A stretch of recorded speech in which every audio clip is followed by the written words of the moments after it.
I read John chapter 7, the NIV version of the Bible. Jesus goes to the Festival of Tabernacles. After this, Jesus went around in Galilee. He did not want to go about in Judea because the Jewish leaders there were looking for a way to kill him. But when the Jewish festival of the Tabernacles was near, Jesus' brothers said to him, "Leave Galilee and go to Judea, so that your disciples there may see the works you do. No one who wants to become a public figure acts in secret. Since you are doing these things, show yourself to the world."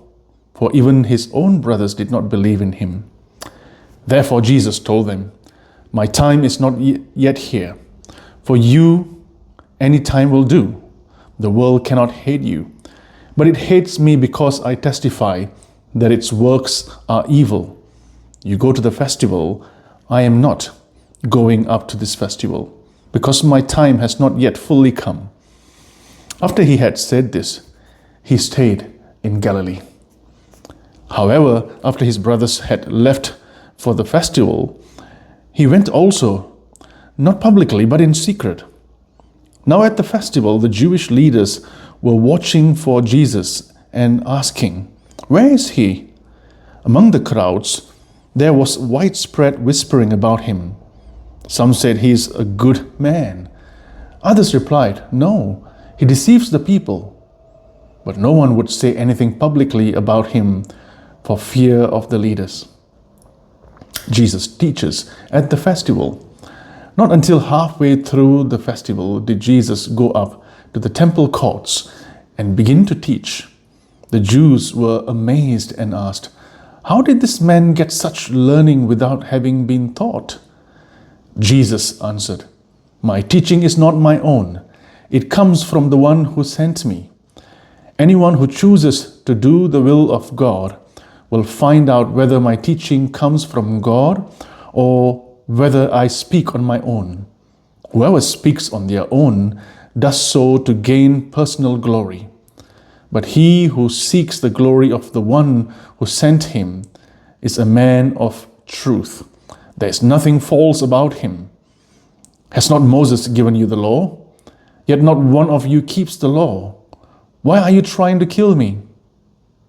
"You are demon-possessed," the crowd answered.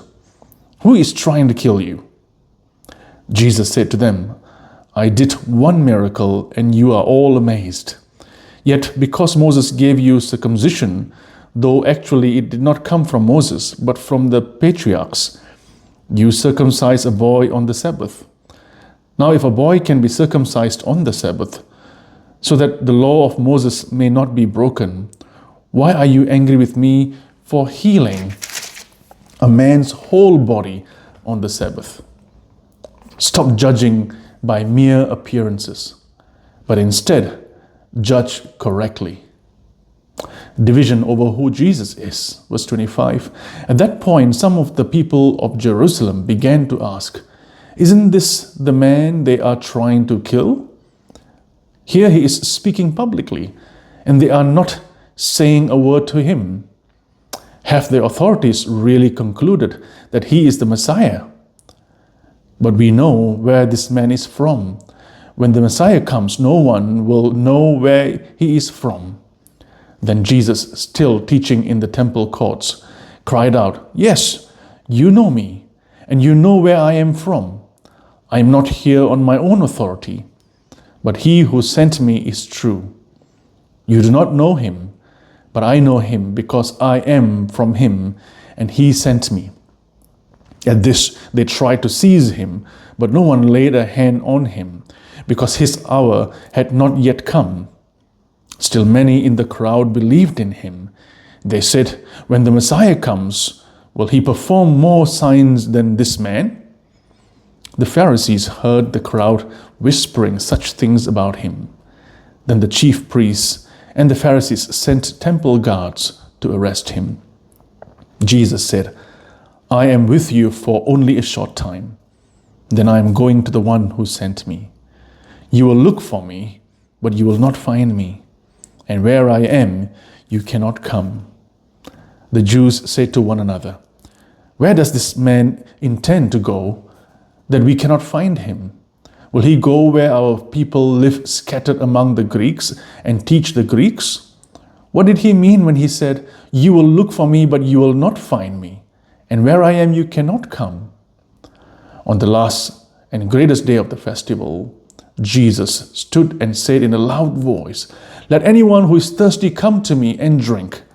Whoever believes in me, as Scripture has said, rivers of living water will flow from within them." By this he meant the Spirit, whom those who believed in him were later to receive. Up to that time, the Spirit had not been given, since Jesus had not yet been glorified. On hearing his words, some of the people said, "Surely this man is the prophet." Others said, "He is the Messiah." Still others asked, "How can the Messiah come from Galilee? Does not Scripture say that the Messiah will come from David's descendants and from Bethlehem, the town where David lived?" Thus the people were divided because of Jesus. Some wanted to seize him, but no one laid a hand on him. Unbelief of the Jewish leaders, verse 45. Finally, the temple guards went back to the chief priests and the Pharisees, who asked them, "Why didn't you bring him in?" "No one ever spoke the way this man does." The guards replied, "You mean he has deceived you also?" The Pharisees retorted, "Have any one of the rulers of the Pharisees believed in him?" "No, but this mob that knows nothing of the law, there is a curse on them." Nicodemus, who had gone to Jesus earlier, and who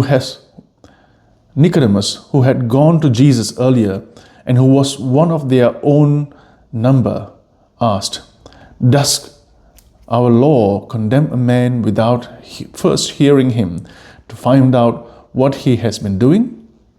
They replied, "Are you from Galilee too? Look into it, and you will find that a prophet does not come out of Galilee."